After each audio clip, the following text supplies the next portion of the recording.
The recording was of political prisoners who stormed this Capitol. Why did we spend so darn much time talking about a musical recording, the J6 choir? We did because Mr. Patel basically denied any knowledge of the creation of this musical enterprise and the people who were involved in it.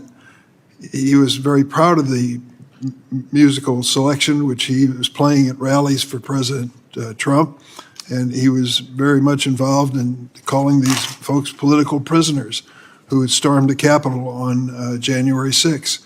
And yet, when we asked him about him, he denied that he had any real knowledge of who was involved and what they were doing here.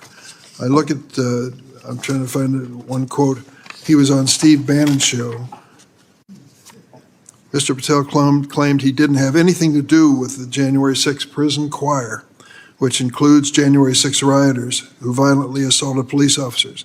Here's what he said to Steve Bannon, quote, "We got this idea to record the January 6th prisoners who recite the national anthem every night from the DC prison.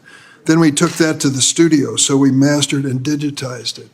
I mean, that's a direct contradiction under oath of his involvement. What difference does it make? A recording, come on, Durbin, move on. The recording was of political prisoners who stormed this Capitol and assaulted 140 of our best and brightest and most well-trained people that guard us every single day, the Capitol Police and their DC counterparts. They are trying to, some people are trying to lionize the insidious effort by these thugs who came and stormed the Capitol and were screaming out, "Hang Vice President Pence." I hope that we don't fall into this trap of trying to rewrite history as to what happened on January 6th. That was an atrocious display of political might, and at the expense of some wonderful people who guard us every single day in this Capitol. There are some here who wouldn't, when we went through this hearing, they disparaged the very thought that these people would be pardoned if they were guilty of violence against the police. One of my colleagues here called it absurd and hypothetical.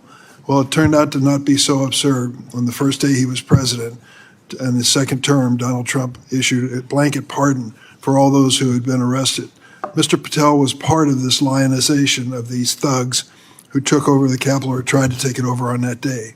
I don't want history to be wrong or misleading about what actually happened.